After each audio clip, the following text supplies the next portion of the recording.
Welcome everyone back from regular session. Mr. Spendario, do we have anything to report from closed session? No reportable action. Okay, thank you, sir.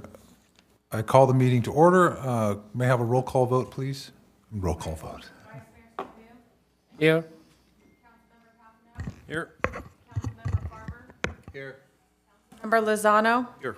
Mayor Vandenberg. Here. We will now have a silent prayer followed by the flag salute.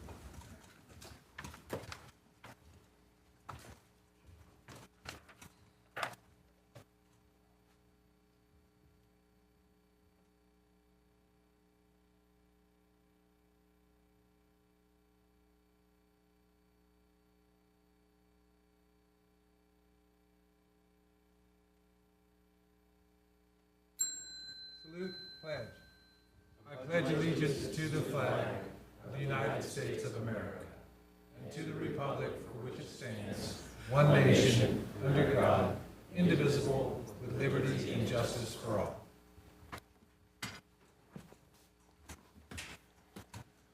Madam Clerk, would you read the replay statement, please? This meeting of the Galt City Council will be cablecast on Metro Cable 14, the local government affairs channel, on the Comcast Consolidated Communications and AT&T Uverse cable systems. The meeting is closed caption and webcast at metro14live.saccounty.gov. Today's meeting replays Friday, November 24th at 9 a.m. and Saturday, November 25th at 9 a.m. This meeting can also be viewed at youtube.com/MetroCable14. Thank you, Madam Clerk. Agenda approvals and deletions or deletions. Does the City Council have anything? Seeing none, move on to, we'll skip past H, presentations, and we'll go to I. Would you read the public comment, Madam Clerk? Under Government Code Section 54954.3, members of the public may address the City Council on non-agenda items. The public comment section is for the City Council to receive comments, except for brief responses to questions. No discussion or action may be taken on any item that is not listed on the agenda. Please limit comments to a maximum of 5 minutes. Consistent with the City Council procedural guidelines, the mayor reserves the right to shorten the time limit for speakers to ensure the efficient and timely completion of all city business on the agenda. Thank you. Is there any public comment this evening? Yes. First is Gail Weber for Beautification Committee.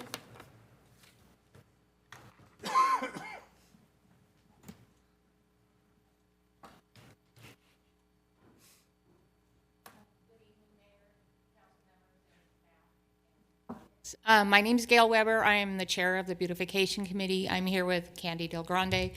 We were expecting Amy Sandu also. She must be running late. In our last meeting, we were scheduled to clean up 4th Street last Saturday, but we canceled it due to weather. But we are here to talk about 4th Street.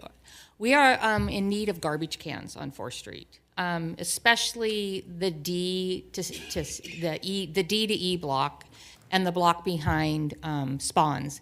There's like no garbage receptacles there at all. And so we have at least 4 food establishments on 4th Street, and we find, especially in front of where I work at Laheim, we'll find like somebody's coffee cup or somebody's waste container or their napkins and stuff. There's no place for these people when they're leaving some of these establishments to put their trash. We have a couple of trash cans across from Laheim on the corner, and then the rest of that I know of are all the way down at 4th and C Street. So we have almost a 2-block stretch with no trash receptacles. We'd also ask that you guys consider putting a pet waste container across the street from basically Velvet Grill, Barsetti's, and the back of Spawns. A lot of the residents at Galt Place, you go up there to relieve their pets, and a lot of them don't pick up, whether they don't have the bags or they just don't pick up. But we would like to see possibly a waste station put in. Laheim would step forward to take care of making sure that the bags are refilled, and if need be, we would probably pay for some of them also. So we're here, like I said, it's Candy and I right now representing the Beautification Committee, requesting that you guys consider putting trash cans on 4th Street, especially since you're bringing all these events and stuff down like that. And we don't really have any place for the trash. Thank you. Thank you for bringing that to our attention. I Okay, appreciate thank it. you.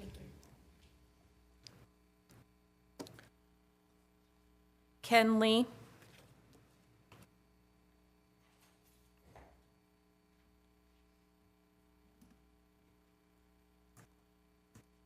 Good evening, council members.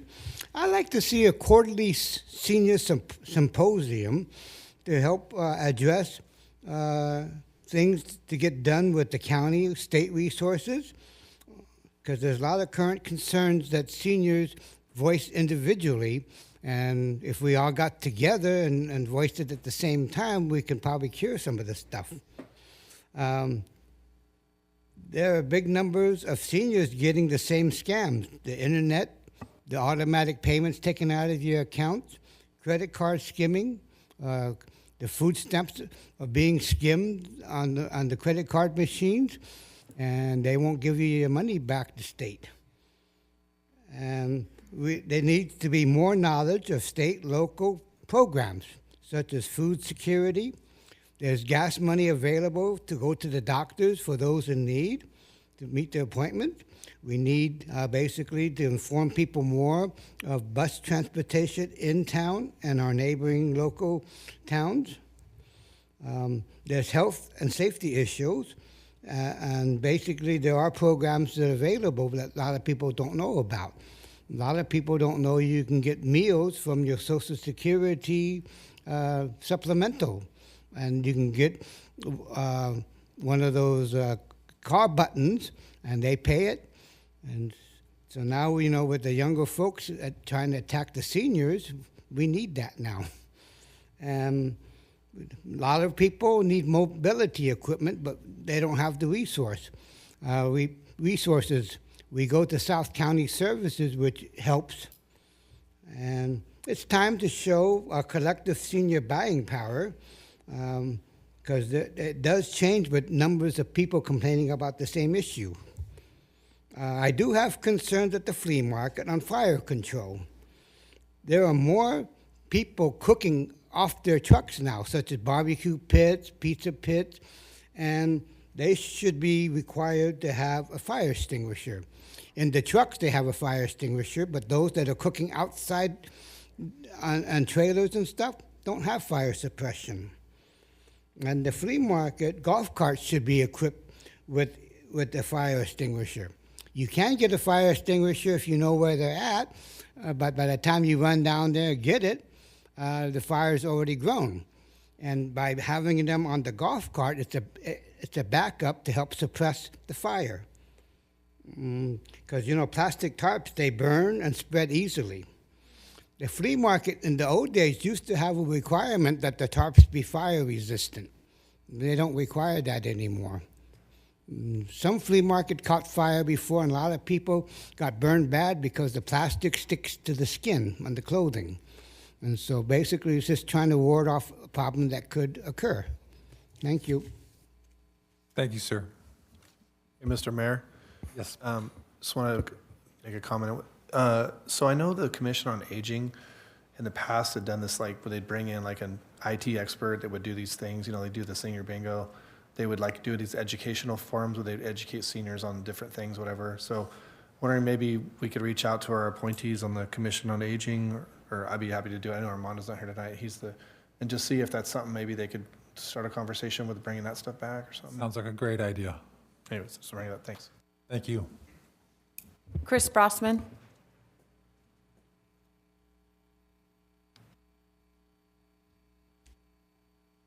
Good evening. Not going to take much time. Last meeting, we had 1,200 new homes being expanded on the east side of town. One of the things that I left the meeting wondering was how our current infrastructure was going to be affected by those 1,200 new homes. Currently, we're paying SR1 surcharge for an expansion of the sewer. Then came SR2. And my question is 1,200 new homes, we've got 2.2 million or 2.2 million gallons a day capacity now. My understanding is the plant will take 3 million gallons per day. Now, of course, we ran across a problem previously in flood year where then we ended it on leaking into Dry Creek, and we lost some money on that one. I'm kind of just curious and just putting it out there, where will these 1,200 new homes and what will be the effect on our current sewer plant? And are we looking forward to SR3 tax to build it to capacity? Because my understanding is you can only build till 80% of the reservoir. And I'm thinking 1,200 homes, guys, is going to put us past that point. So the effect on the rest of the citizens by putting up these 1,200 homes and how that's going to be funded. Thank you. Thank you, sir. Mr. Farmer. Mr. Selling, is that something you could maybe put together? I know I asked you about this a few years ago, the capacity of the wastewater treatment plant, how you're not supposed to go over a certain percentage and then the Correct. state require whatever. I think that's maybe is that something that you can maybe provide to Mr. Brossman, email or provide to us and then we can pass along to Mr. Brossman or something? Yeah, we can definitely do that, yeah. sir. The short answer is the 1,200 will not trigger the need for a plant expansion. But I can give you the details, yeah. I'll shoot you an email, Chris. Thank you, Mike. Is there any other public comment, Madam Clerk? Not on this item. Thank you. Next is report by city council members on regional boards, commissions, and/or committees. Vice Mayor Sandu. Nothing to report tonight. Thank you. Thank you, sir. Councilman Pompano. On November 9th, Council Member Lozano and I, myself representing the Air Quality Management District and him representing SACOG, attended a joint meeting with those two boards in addition to SMUD and the Regional Transit District.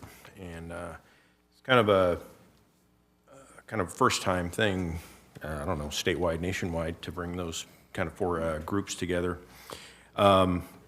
Each district had a presentation, and in the end, we ended up basically passing a resolution that states, in general terms, the ways that we're all acknowledging that we are sharing the same environment, the same transportation systems, and they all work together. So planning so that we're not individually planning moving forward. So it was good. I won't say it was entirely kumbaya. There were some debates on hydrogen versus electric and where we should be going, but it's good healthy discussion. And then later that day, I had a meeting of the Cable Television Commission. We had to address some personnel matters, and we have brought back prior director Bob Davison as the interim director going forward for at least the next several months until some things get ironed out. And that's all I have. Thank you, Councilman Farmer. Yeah, so on the 13th, I attended the CAST meeting, Cities and Schools Together, and was attended by elementary superintendent, high school superintendents, and some of the board members. We went over the usual agenda items. We have a standing safety item that we always discussed. So we actually had our SRO officer was there, was nice. Chief was also there.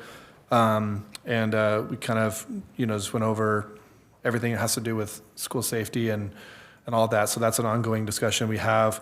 They did have like a fentanyl awareness presentation at the schools recently, and then they're upcoming, I believe they're doing the every 15 minutes, which is the DUI presentation that they do. I believe that's going to happen at one of the high schools, if I recall.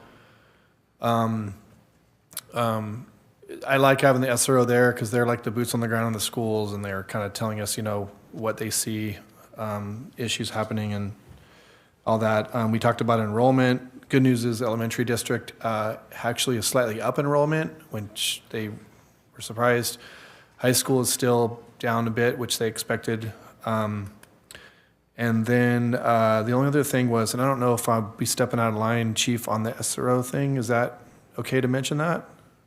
So the police department was able to secure a grant to possibly fund, it still has to come to council a little early, but to possibly secure an additional SRO officer. School district's been asking about that, so it's exciting news if that ends up going forward, that could take place. So outside of that, it was a good meeting and good discussion. Thank you, Craig, for coming and talking about development and things, and I was looking forward to those meetings. And I think that's all I have. Thank you, Mayor. Thank you, sir. Councilman Lozano. I will be short. I also attended the joint board meeting, but before that, SACOG meeting happened, and there's nothing significant to report on that. The next SACOG board meeting is December 11th, and I'm sure I'll have more to report. Thanks. Thank you, sir. I attended the Consumnes Groundwater Authority meeting, basically continuing debate about budgetary restraints. And beyond that, there's nothing really to report. Attended the Youth Commission meeting, and they're just still setting up for next year. And they seem much more focused and organized than the previous years. It's very good to see. With that, we'll move on to the information and consent calendar. It is recommended that items 1 through 3 be acted on simultaneously unless separate discussion and/or action is requested by the council members. Do any council members wish to do so? Is there any public comment on this item? Not on this item. With that, I would be looking for a motion to receive file warrants for period ending November 8th, 2023. Minutes of special meeting of October 25th and the regular meeting of November 7th, 2023. And Consumnes Groundwater Authority fiscal year 2023-24 annual cost contribution. Do I have a motion? Move. Moved by the Vice Mayor, seconded by Councilman Lozano. May I have a roll call vote, please? Vice Mayor Sandu? Aye. Councilmember Papineau? Aye. Councilmember Farmer? Aye. Councilmember Lozano? Aye. Mayor Vandenberg? Aye, motion passes 5-0. Next is regular calendar, City's Manager's Office. Subject is a cannabis public engagement update, November 2021, 2023. Mr. Hines. Good evening, Mayor and council members. I'm here to give an update on the cannabis public engagement update. On June 20th, the council approved an updated iteration of the 2023 Cannabis Engagement Plan. And I'm here to sort of give you an update. You'll find that on page 2 of 4 of the agenda. We spoke about the first 3 items during the June meeting, and I'm here to give an update regarding the 4th item, which is develop informational sessions. We had 4 community forums on June 27th, 29th, August 22nd, and September 20th. The feedback from those engagements can be found in the staff report, and you're welcome to read those, and I'll be available to chat about those comments as well. The engagements or the forums featured the presentation by FM3, which gave the initial survey results, and then we did a straw poll in the room and got everybody's opinion. The feedback from that is also attached to the staff report, and we also gave the folks an opportunity to do a more open-ended word cloud, and those clouds are attached to the staff report as well. The last part of the meeting, which I found the most engaging, was a free-flowing conversation amongst the attendees regarding where our community should go as it relates to commercial and medical cannabis. It was a good they were good conversations. After we did the community forums, we engaged certain community groups, and so I presented the FM3 survey to the Galt Joint Union Elementary School District Board, and that was done on October 18th. I also convened the city manager's ad hoc community roundtable on October 25th. You will find their comments in the staff report as well. I also gave a presentation to the Commission on Aging, the Planning Commission, Beautification Committee, and the Measure R Committee as well. And so we're getting the word out there and trying to get this feedback to the council. And again, on page 3 of 4, I think that's some sanguine feedback from the public forums and community roundtable for council's consideration. And Mayor, that concludes my report. Thank you. Is there any public comment on this item? We have 3 public comments. C. Mayhew.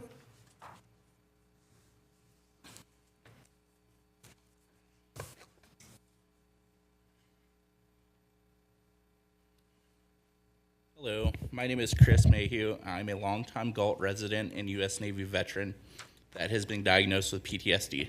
And I was a correctional officer for 5 years with CDCR.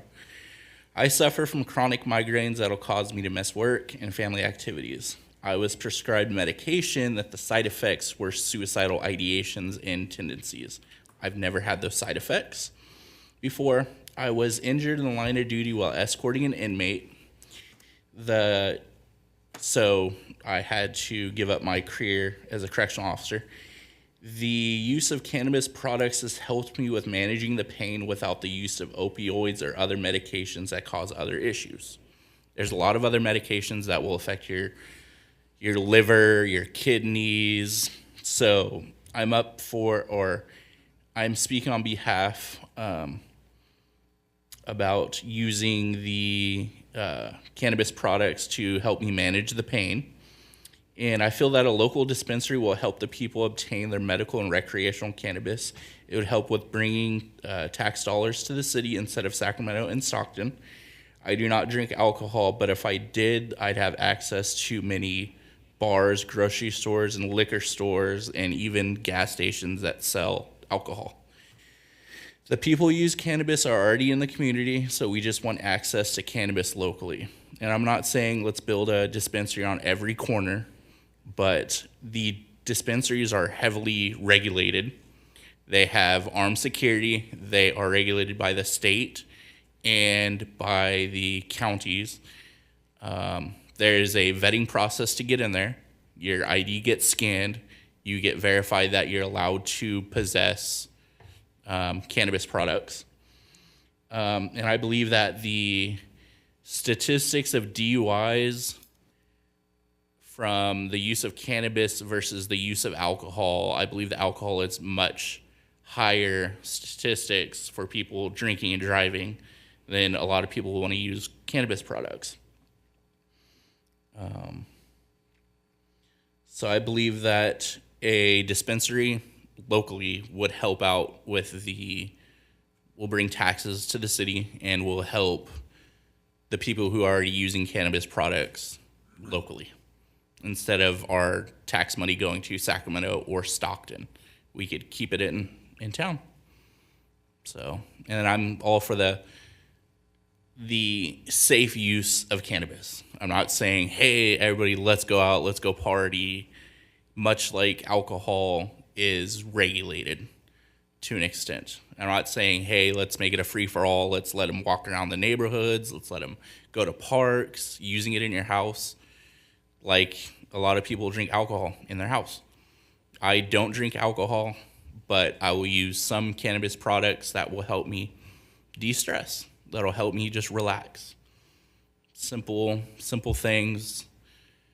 Cannabis don't have hangovers, and the risk of like liver damage from cannabis is not there. My mother was an alcoholic. She died of cirrhosis of the liver and pancreatitis from alcohol use. So, thank you for your time. Thank you, Chris. Thank you. Appreciate it. Scott Robinson.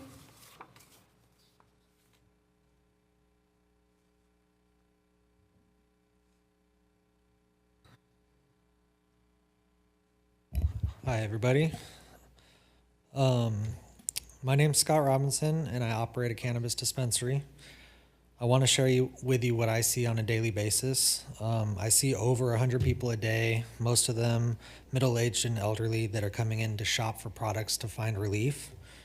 I want that same thing for the people in Galt.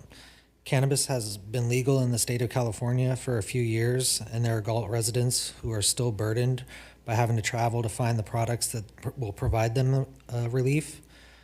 I often hear that people can just get it delivered, but an in-store interaction with a trained and knowledgeable employee is a far superior experience in finding the products and help that they deserve. In the town hall discussions, there were many concerns about the sample size of Galt residents that were surveyed. To quote the presenter of the survey results, she said, "In terms of the sample size, this is a great sample for the community, for a community this size, and typically we do many polls around 400 people in larger cities, and Galt is pretty small community, so we are happy to come up with almost 400 respondents." Thank you very much for your time. Thank you, Scott. The next is Ashley Kammer on behalf of Greg Davidson.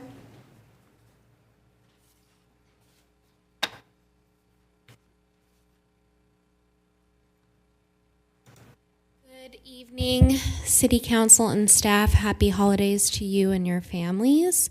My name is Ashley Kammer. I'm here to read a public comment on behalf of community member Greg Davidson. Good evening. Thank you for allowing my public comments to be read into the record in this unorthodox manner. But as you all know, my ability to attend tonight's meeting has to take a back seat to my health issues. I've spoken during public comments at City Council meetings many times in favor of a clean, safe, and well-run cannabis dispensary in Galt. I've met with some of you in person and made my case. I was an active participant in our city manager's Citizens Cannabis panel on retail cannabis sales in Galt. Your own due diligence by visiting Davis Cannabis Collective has shown you how clean, safe, and well-run a cannabis dispensary is. My recent health issues have shown you how unfair it is to make someone like myself have to rely on the ability to get to Sacramento or Stockton to shop at a clean, safe, and well-run dispensary, to say nothing of Galt residents in similar situations. Those without a vehicle or the extra time and expenses a trip to Stockton or Sacramento entails. I've provided you with hard data from the CDC, NIH, and Pew Research Center, to name a few sources, to help you reach your final conclusion. I've shared with you receipts from Davis Cannabis Collective to show you how much tax revenue the city is losing out on. I've shared my opinion that the tax revenue generated by the cannabis dispensary could be used to help the community in many ways. I've told you all how a cannabis dispensary generates income for other local businesses like nail salons, coffee shops, restaurants, and all the small businesses that are the backbone of Galt. The famous baseball movie, Field of Dreams, put it best: if you build it, they will come. As I just mentioned, when a marijuana dispensary opens, particularly in a community without one, they are destined to attract consumers. Those consumers will naturally explore the surrounding area and oftentimes will frequent other businesses nearby. This is nothing but a positive for the surrounding locally owned businesses near the dispensary. I've pointed out that every dollar spent at a dispensary is $1 less for the black market. For all these reasons, I urge a yes vote on moving ahead with a clean, safe, and well-run cannabis dispensary here in Galt. Thank you for your time and attention. Thank you. No more public comment, Madam Clerk? No more public comment. All right, does the council have any questions? This survey from FM3, that was presented to us before, right? Yes, we presented that months ago. Okay. I just wanted to say for the public, if anybody hasn't seen it, our agenda packets are posted online on the city's webpage. It's very interesting to read these, but I for one, always appreciate the public comment. I hear from people on a day-to-day basis, both in person and email and phone call, all forms, on both sides of this topic. And as I tell all of them, that I think the goal of the council was to obviously start with outreach. I mean, we're just speaking for myself, because I can't speak on behalf of my constituents, but I feel like my job is to allow a discussion to take place. Regardless of my own personal feelings on something, I think it is fair to let people weigh in on this. And I think the city manager has done that and allowed that through the forums and through the surveys. And I think, not saying that there's not more outreach that could be done, but there's been substantial so far. So I appreciate that, and it's been educational to hear from all the people that are on both sides of this topic. It's not an easy one to talk about. We knew it wasn't going to be when we decided to let this outreach go forward. So anyways, I just further encourage people to reach out to your council members, myself and others, to weigh in on this, because we're your elected officials, and it's our duty to act on your behalf. So I encourage you to keep reaching out and keep doing that. So that's all I had to say, Mr. Mayor. Just wanted to make that. Thank you. Mr. Lozano. Yes. Sorry, I got that wrong. I knew it sounded wrong when it came out of my mouth. City manager, the company that took the polls, was that the same one we used for Measure Q? Yes. So, and the reason I bring that up is I was a little bit skeptical when it came to Measure Q, but they were actually spot on. So I think that gives, when you look at the numbers, you wonder, how did they ask the questions, how did they frame the questions, et cetera, which are all great questions to ask. Psychology can be a tricky thing when framing things. So that gives a lot of weight to how accurate these probably are, considering they know our community already from past efforts. Chief, if I may put you on the spot for a moment, as some of the public comment was being made, can you briefly address the public use of cannabis and what is and is not allowed? So, as was highlighted, one of our speakers talked about the use of the cannabis in your home like you would alcohol. And so you can look at the regulation being the same way for cannabis in public. So there's restrictions to the use of the cannabis in public, and there are sanctions for those violations.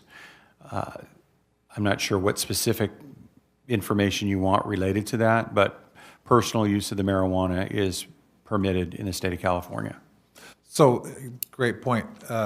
As alcohol is not legal to consume in other than pre-designated outside areas in front of restaurants, for an example, those same laws apply to cannabis use. You can't, just because any city would approve a cannabis dispensary doesn't give anybody the authority to go to the park and start using. Correct.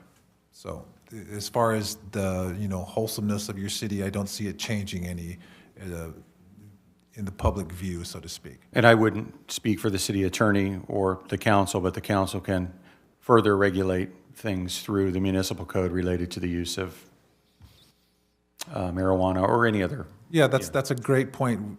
The city, correct me if I'm wrong, we have the right or the authority to regulate the strength, type, size, et cetera, of all the cannabis along the vast majority, because I did visit the Davis Cannabis Collective, and there is a much wider variety of products than I think most people realize. I appreciate all the outreach, because I've noticed there's been a small change as the education has happened, which is a very good thing to see. So when I visited the Cannabis Collective, there was probably 70% wider product variety than I had anticipated. So does anyone else have questions? I had one more comment I just wanted to bring up. I forgot to. Thank you, Mr. Mayor. I just wanted to mention, you mentioned educate.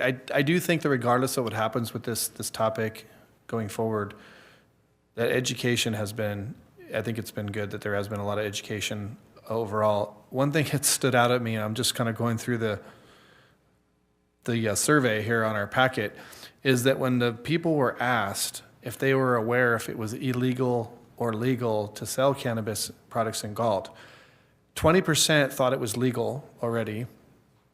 29 said it was illegal, which is correct, but 51% didn't know. And so you have 71% that are basically inaccurate or didn't know. So I think what that shows you is that maybe this is a topic that people don't pay much attention to for whatever reason. But again, I think that's where the education comes into play. And regardless of, like I said, where this goes, I think it's fascinating to see that. And I think that the silver lining in all this is that people become, I know that us council members have become more educated just by talking and hearing from people and seeing, and being at forums, right, and hearing people talk. And so anyways, I just want to say that, Mr. Mayor, thanks. Thank you. There's no vote required on this. It's just purely informational as we are moving through the process. Councilman Zano, you have something to add? Yeah, just a couple of comments. I think it has been, and like I said, I want to thank the city manager and city staff for the public outreach. I think it was very wide and captured many of our viewpoints here in the city. And so I just want to state that it's been probably almost a 3-year process for me when I first started looking into this, because some folks who are dispensary owners asked to meet and talk about it. And, I've had to meet, or not had to, I've had the opportunity to meet with people on both sides of the topic. And I think it's pretty interesting because I've had emails from people on both sides talking about health effects and benefits and issues with crime and not how there are not issues with crime. And I went into this thinking, this isn't an issue about me and my personal feelings. But I did meet with one constituent just recently who I made that statement to. And she said it best. She says, yes, you represent the entire city. And whether or not it is, any of these issues you have to weigh in on, because in research, as many people know, depending on where you get your data, you could have, opposite sides of the same data and opposite, results and thoughts about the same data. I've attended a conference on cannabis and the legalization in Colorado and dispensaries and how all those work. Also had the opportunity to visit 2 dispensaries. And I will say this, that I was surprised by the operation. And they knew I was coming and I was going to have a lot of questions, and they were both very well, did a very good job of answering my questions. So for me, I think as this moves forward or not, the real issue is it the right fit for the community?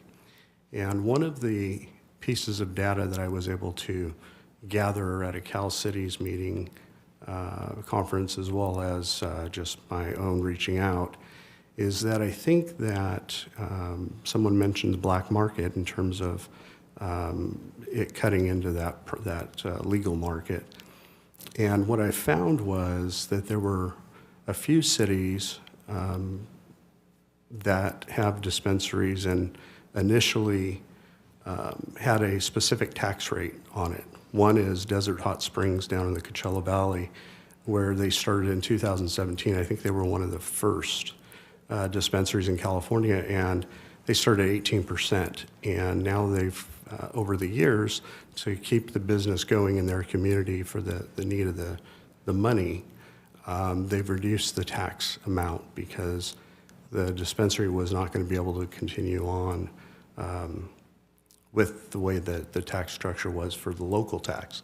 I want to point out that the state, at no point that I've heard, has ever said, well, we'll reduce our compounding interest tax from the time that the seed is thought of to the time that the product hits a dispensary store. So, and is sold. And so, it's been incumbent upon a few of these cities to reduce the rate to keep the business afloat. And when I hear our consultants say that it's going to be bringing about $400,000 a year, whatever that tax rate is, I think it was 10% that they quoted, the way the market is now and how unstable in my opinion, unstable the legal market is because of the black market, I think that to focus in on the profit that the city would make from it is probably not the right thing to do at this time. And I just say that because not a lot of people know that. When I talked to the constituents that I had spoken to before about this same item, they had no clue that that was an issue.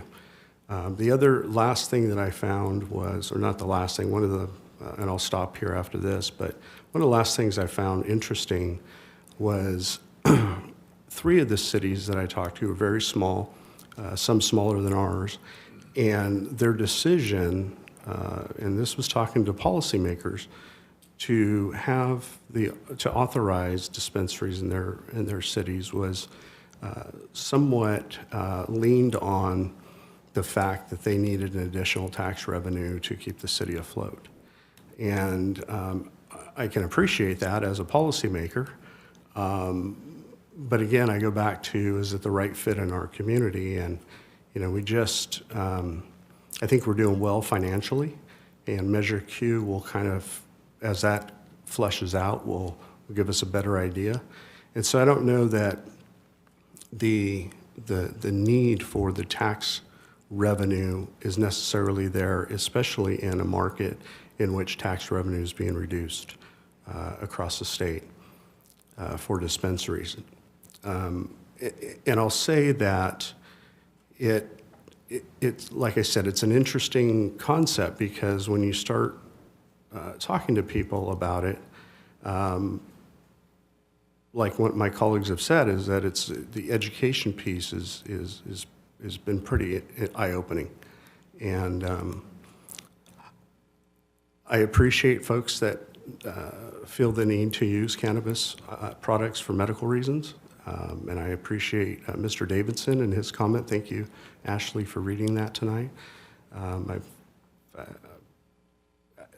There is a need for people. But like I said, is the question for me is really, is it the right fit for our community at this point in time? And so I'll leave it at that. I do want to thank the constituents that I was able to meet with, either by email or phone or in person. Our local coffee shops here have seen me quite a bit. And I want to thank Scott and Ashley for being open to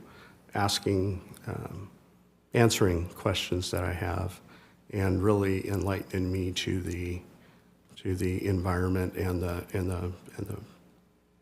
market, really. So I'll leave it at that. Thank you for allowing me a few seconds to talk. You're quite welcome, sir. I think, the tax revenue portion of this is, unlike Measure Q, which we could compare to Measure R and know a set value to expect if passed or failed, but this is very speculative. Mr. Splendario, as far as,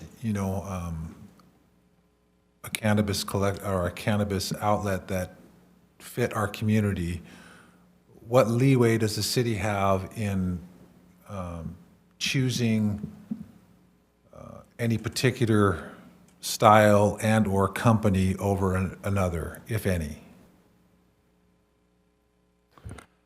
The city has a fair amount of discretion in that regard. Do you want me to give you examples, or you just want to know yes or no?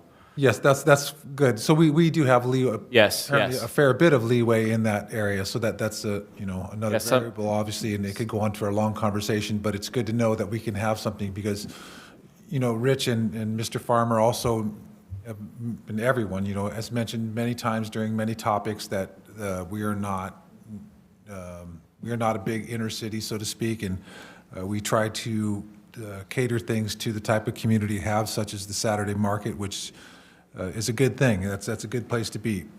So thank you for that. I would ask staff that, reading through some of the comments at the end of the presentation slides that we were given in the staff report, people brought up good concerns, things such as property value and crime. And if statistically we could be brought, with those and others, that it could be brought to our attention that, over a wide variety of areas, populations, cities, that this does or does not harm communities, I think that would be helpful. There's always the same argument online, at least, that as soon as you have cannabis, you're going to have, X, Y, Z, and people always counter it with different arguments, but it would be good to have that part of the staff report in the future, if possible. So, sorry. With that, we simply approve the consent calendar as presented. Nope, that's the wrong item right there. Mr. Mayor? Yes, sir. Go ahead. On second thought, just listening to some of the comments, I don't want to spend time echoing them too much, but regarding the revenue, that's a distant last concern in my consideration of this issue. One, it's not that much money. As has been stated, this city's doing pretty well financially right now. This basically comes down to two parts of the argument that we've heard over and over and over, and that is that there are people who need it, use it, go elsewhere to get it. I've talked to people in neighboring communities that are going to other places where it would be closer for them to come to Galt. On the other side, I've heard quite a few arguments that it's a scourge and it's going to bring all kinds of trouble. So this is just a question between those two. It's good versus harm for the community. I'm not willing to risk any harm for a measly $400,000. So I just wanted to put that kind of out there on the record that's where my focus is, kind of those two competing arguments. Thank you, sir. Mr. Mayor. Go ahead, Mr. Farmer. Yeah, I do actually want to echo a little bit. I very much agree with what Mr. Lozano started out with and what Mr. Papanow stated, and I think that all of us have kind of maybe mentioned this at one point. For me, like, the revenue is just not even like a factor in the decision for me, honestly. Like Mr. Papanow says, it's really not that much money. Could it be helpful in some way? Yeah, I'm sure it could, but for me, it's just more about, like Mr. Lozano said, is this a good fit for our community? It comes down to, is there a need? I look at things like this with the quality of life, because I use that term a lot, and I think a lot of the things that I've advocated for really much fall into that frame. And on one hand, I'll have some people that say, well, their quality of life, like Mr. Davison, for example, I use him if I'm sure he doesn't mind. His quality of life would be much improved if he was able to acquire cannabis for his medical reasons at a cheaper cost without having to pay delivery fees, and it was local, and he could go somewhere where it was safer, and someone who has mobility issues. And there's a lot of seniors that use this product, and they're in the same boat. So for them, the quality of life issue is very much, they feel the quality of life would be improved by having access. On the flip side of that, I've heard from people who, again, I have much respect for, come and say that they believe that a cannabis dispensary in Galt would ruin the quality of life in our small town. It's not a good fit for our small town, et cetera, et cetera, et cetera. So, it's very subjective. But again, one thing I think about is, we have, and Chief, you can correct me if I'm wrong, but we have a high rate of DUI arrests in Galt. It's a thing. I don't know why. Maybe because not much to do in a small town except maybe drink alcohol. I don't know. I drink alcohol occasionally myself, but I look at alcohol and I think, we can buy alcohol everywhere. I could walk into Save Mart with my, with a 5-year-old tagging along and buy whiskey or whatever, right? And there's no benefit to alcohol, in my opinion, to the body at all. I've lost family members to DUI. I've had my own family involved in DUI accidents. My daughter, most recently, to a DUI driver. It's very scary. So, and one could say, well, if you have cannabis, then you're going to add, just add to that, because then you're going to have people driving around under the influence of cannabis, and you're just going to exploit, exponentially that factor. So again, both sides. But I think it's funny that there is some people that are very, very adamantly against cannabis, but yet alcohol is just so readily available, and it's just kind of a strange, perplexing thing. But again, for me, it's about whether it's the right fit. Like Mr. Lozano said, it's not about the money. I really care less about the tax and what we do with it. But I just want to state that I definitely think that people come to me, I want them to know full well, I'm not even considering this at all because it's about money. This is not why we're talking about this at all. It's simply allowing a discussion to happen and to hear what people want. And so, thank you again for letting me speak again, Mr. Mayor. You're quite welcome. Anybody else? Mr. Mayor, Yes, sir. may I have a few comments? This is a very controversial topic. Thank you for everybody, public comment on this meeting and public comment for before we have other meetings. I appreciate everybody. And we know this is a medical use. There is a lot of people, yes, we need them here to be a canvas, commercial, opening a dispensary. But there's a couple questions on this, Mr. Hines. The California is legalized, but how many cities in California is still banned on legalized? Or what percentage still the cities is not have you? Vice Mayor, I don't have that number, but I can tell you in the region, none of the cities, other than the city of Sacramento, permit this. Okay.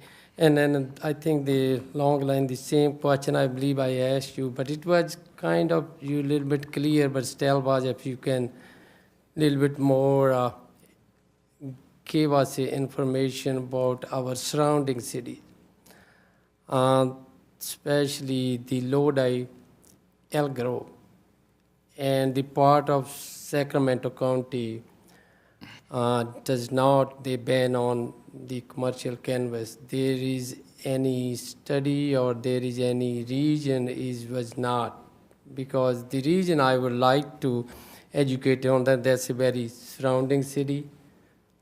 I believe I know the Stockton have it and Sacramento have it. But if in the future, any meeting, if you can get some kind of information and give to us, I would really appreciate you. Vice Mayor, regarding both Lodi and Elk Grove, I think the fact that they don't have it is because those policymakers don't have an appetite for that discussion. All right. And it's plain and simple. Thank you. Thank you. And my next question, you did all the form, right? Yes. And there was a form, I think on, let me look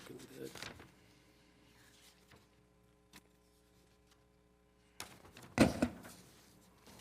Excuse me, give me a minute.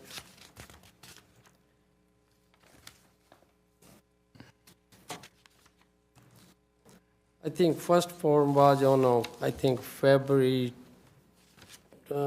I think first was on June 27, right? Yes.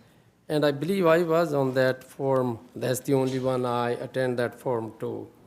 On this form is sport was 13 and sports was 4. And did you maybe your recollection how many local citizen was Galt on that form? And there was some from, they was not in a Galt citizen, they was outside advocating the cannabis, right? I don't recall the general locales, but I do know 4 of the individuals that were there represent cannabis enterprises. And I do think that maybe a couple of those folks, their votes are reflected in that poll.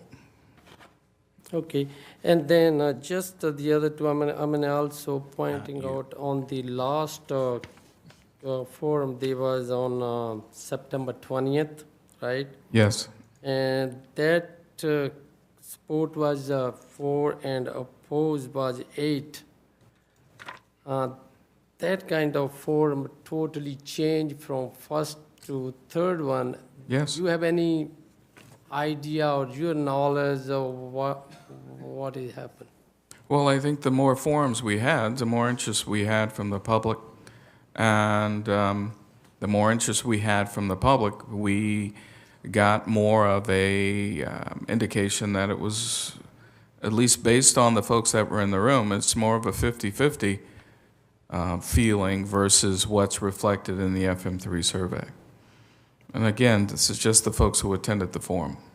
Yes, so it look like we are very good education, but when we start the education, is not that many citizens involved, but when it go through, it's more citizens involved, and that was the true feedback we get. Right, and there are a lot of instances where our good friends at the Davis Cannabis Collective were there in providing this education. However, once folks were educated, they were still entrenched in their original opinions. It's just they did a good job of dispelling some of the basis for that opinion. Thank you, Mr. Hines. You did all this education. You did all this. Thank you very much. And then this is not the meeting we have any decision. Thank you for a lot of people supporting, and there is people they also on the other side do. My opinion is I'm gonna look them up, more research, more evaluate, listen to more people, and what we can make a decision. And I also would like to make a very short statement. This is obviously very controversial topic. It is something that has not been legal in our city, in our neighboring city, Elk Grove and Lodi. I want to be careful we are making this decision. It will have an importance to our community, positive or negative. I see that over time, there is a more support for this. If you look at the survey in 2021, it was a 50%, then it changed to 58% to support. In 2021, it was a 43% opposed, then it's down to 36%. But 36% is also, our citizens. So I have a little bit concern too. And there is a support for, according to the survey, that does at all diminish the voices of those opposing. We have to take into account many things, the community voices, opinion as above all. So at this time, we observing, there is a written comment, there is a public comment. Thank you for everybody's public comment. And same thing, I'm gonna put, same thing like there is a tax dollar. Yes, every city need, and this city also need a tax dollar. But when there is a comparison with quality of life, something our citizen, then to me personally, we can get money, some other resources too. So certainly, thank you for everybody, and I hopefully, this can we go long. I don't know how long. I will go with all the council, and we certainly, at the end of the day, we will make a right decision, whatever our citizen wants. Thank you. Thank you, everybody. Thank you, sir. Mr. Mayor, I appreciate you letting us have the discussion. Well, that's what we're here for, and it would be out of character for you not to have an opinion. It made me think of something when you were talking, Paul. One thing that people ask me a lot, and I don't think that obviously is reflected in a survey or public comments, is people always say, they mention crime, right? One hand, crime's gonna go up, one hand, it's not gonna affect crime, so on and so forth. So I have a question for you, Chief, and it would be great if I could say, in your former life, when you were an officer at such and such city, but correct me if I'm wrong, I don't think you've actually worked in another city at any point in your career where cannabis has been legal, is that right? That is correct. Okay. So then I would frame this a different question. And again, I'm not asking for your personal opinion. I'm asking you if you have any data or any information you could share. Do you have any constituents? I'm sure you do, but any that come to mind in any other cities that you have had conversations with that do allow cannabis and have ever had a discussion about crime rates after they've, you know where I'm going with this. Is there anything you could add to that? Yeah, I could, and I will, when the council wants to hear from me on that. I think it's premature to deliver something off the hip here without being able to quantify it in a Yeah. professional presentation.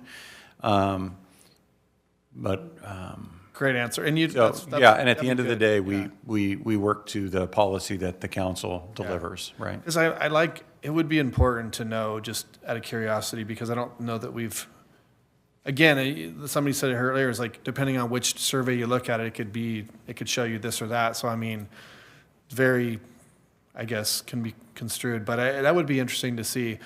Somebody made a statement to me recently, and it's kind of stuck with me. They said, you know, if Galt allows a cannabis dispensary to come into Galt, everything that goes bad from that point forward, whether it's more homeless or crime has any upswing at all, or anything that's bad that happens after that, it will be blamed directly on that decision. And there is no truer statement than that right there, I can tell you.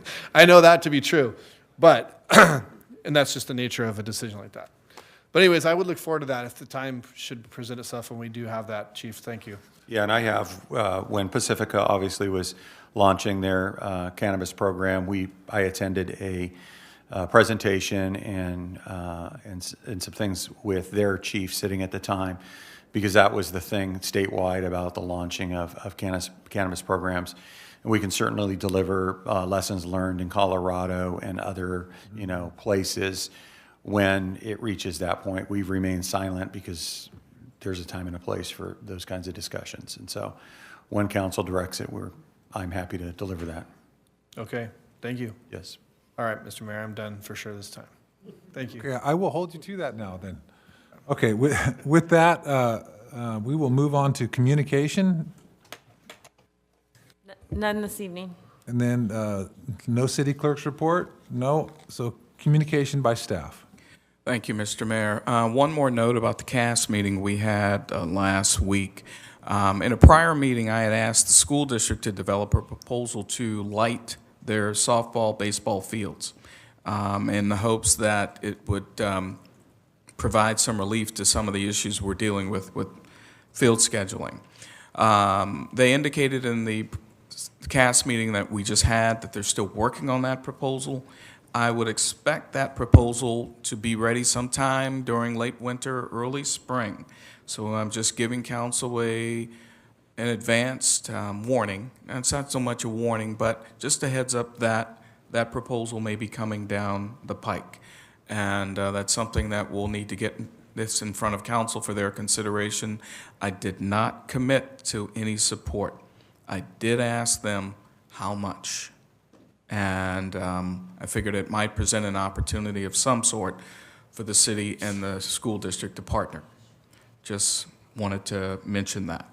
Thank you, that's needed, and I think that could be maybe one of our fastest resolutions to a problem. Understood. Let's see. First up is Public Works Director Mike Selling.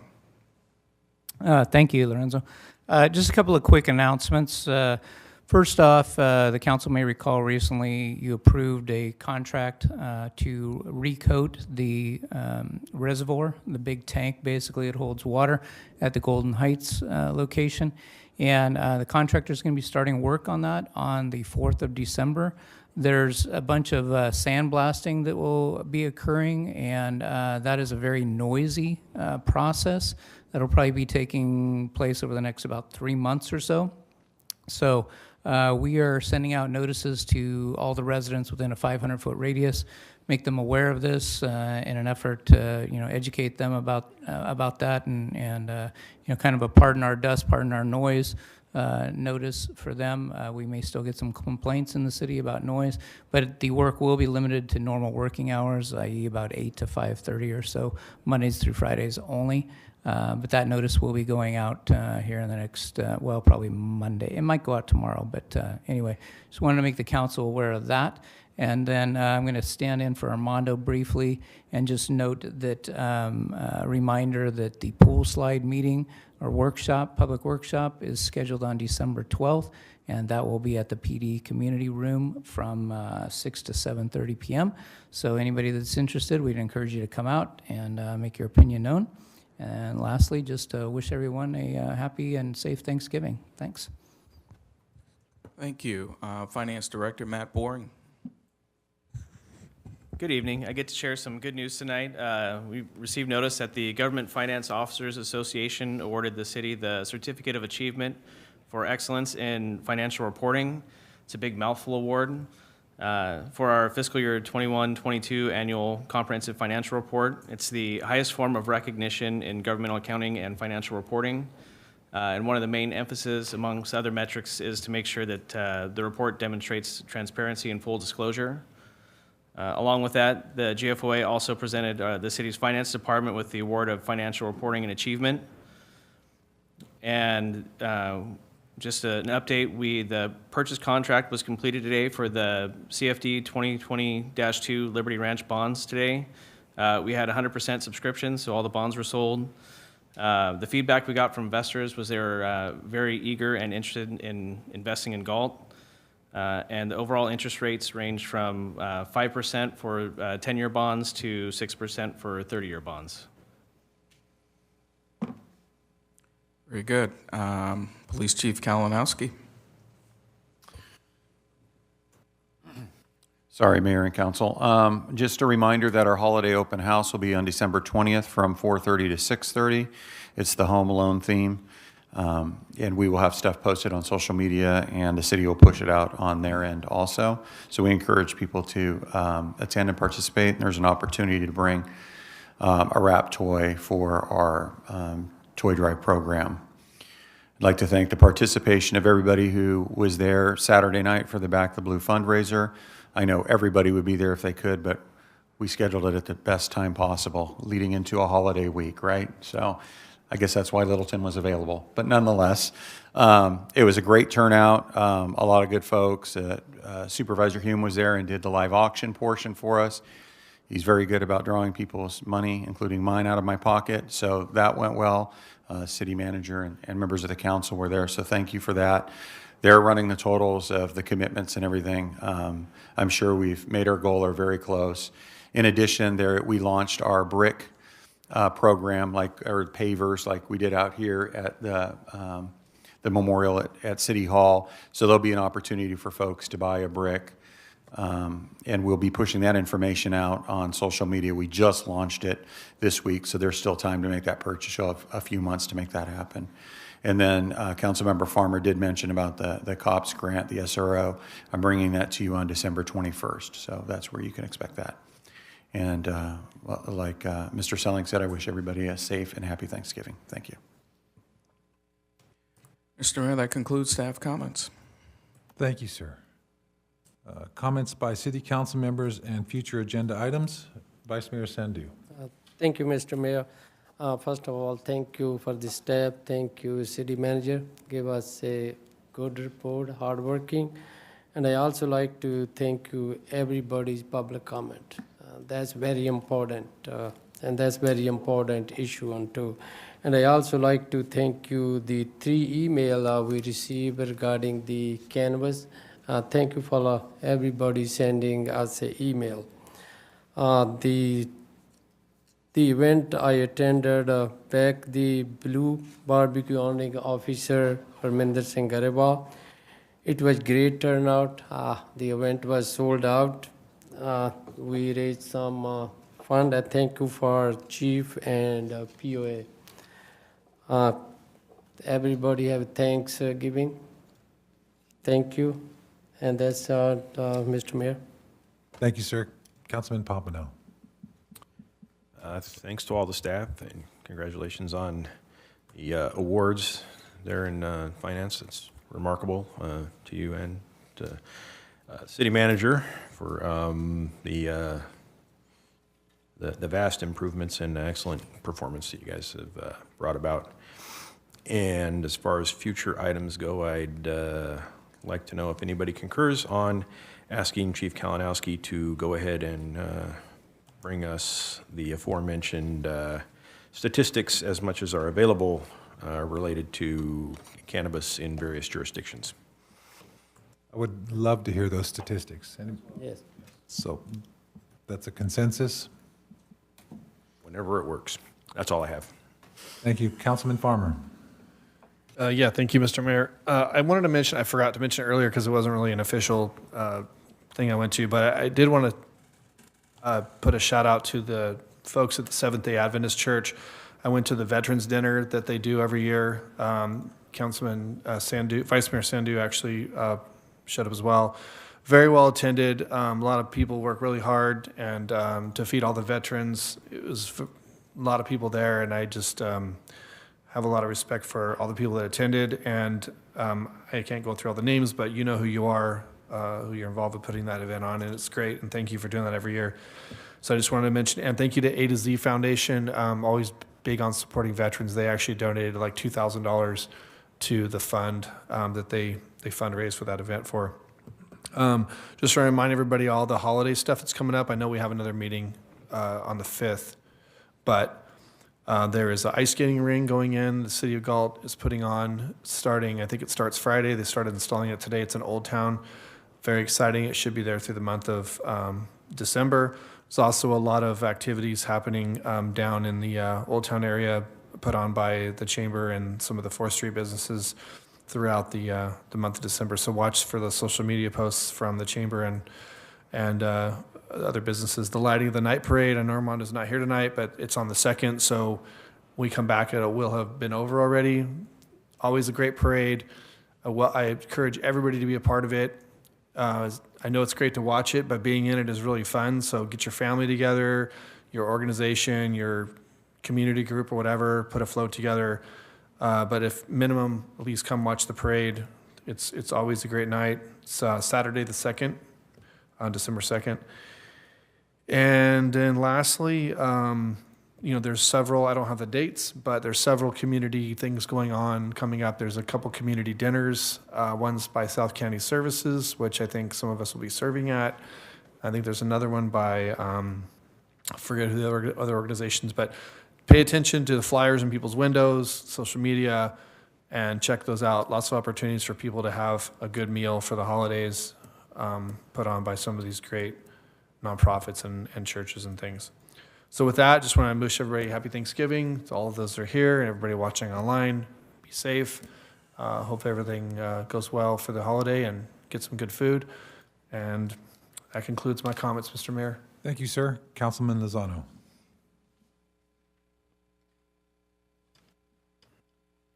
Yeah, thank you, Mayor. I have a couple of items. To Mr. Lee's question about the education, it's my understanding that during bingo they do, or prior to bingo, they do have people come in. And so I'll make sure that I reach out to my appointee to encourage some of the items that you brought up as educational items as well. I attended the Galt Community Park tennis / pickleball / futsal court opening and ribbon cutting with the mayor and vice mayor. Great turnout of pickleball players, which means we probably made the right decision to put pickleball courts in. There were, I don't know, 50 or 70 people out there. It was quite well attended and continues to be, and so that was good. Galt Chamber of Commerce Lunch and Learn, Amy Mendez did an awesome job, and Mr. Hines, if you could pass on my thanks to her for her presentation on economic updates and development in the city. I too attended the Back the Blue barbecue. It was very well done. I think I told the people that put it on how well I thought they did. But Chief, if you could pass along our thanks again and appreciation for that. I wanted to thank PD and Community Development. and code enforcement for assisting a resident with the barking dog issue. You know, outcomes aren't always what we want, but I think the service that we provided and was quickly done, and we actually had somebody in contact with him within a day or so. So that was awesome.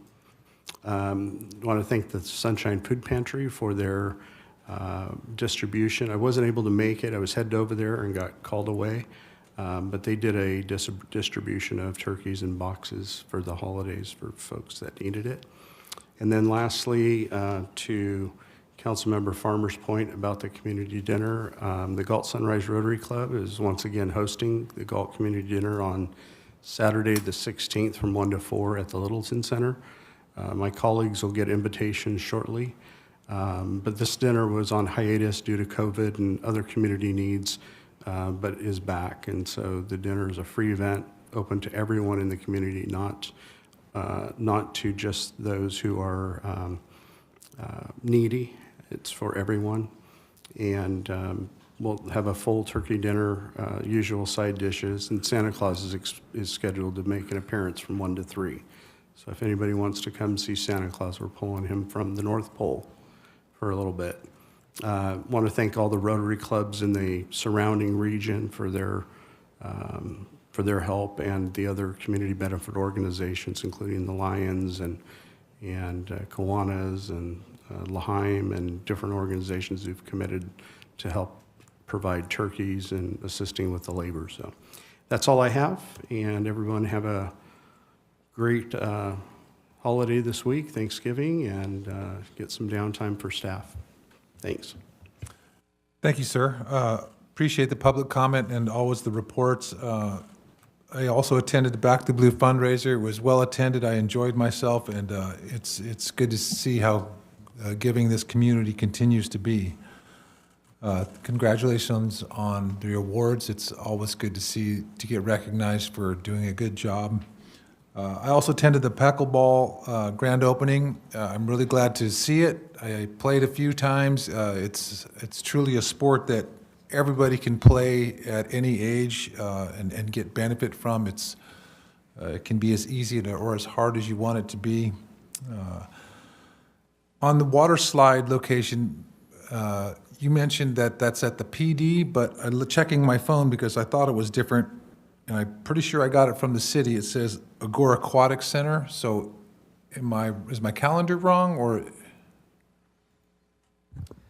My understanding, the meeting, I believe, is at the PD Community Room, but the slide will obviously be at the Aquatic Center. So I don't know if there might have been some confusion there, but we can check and verify if so.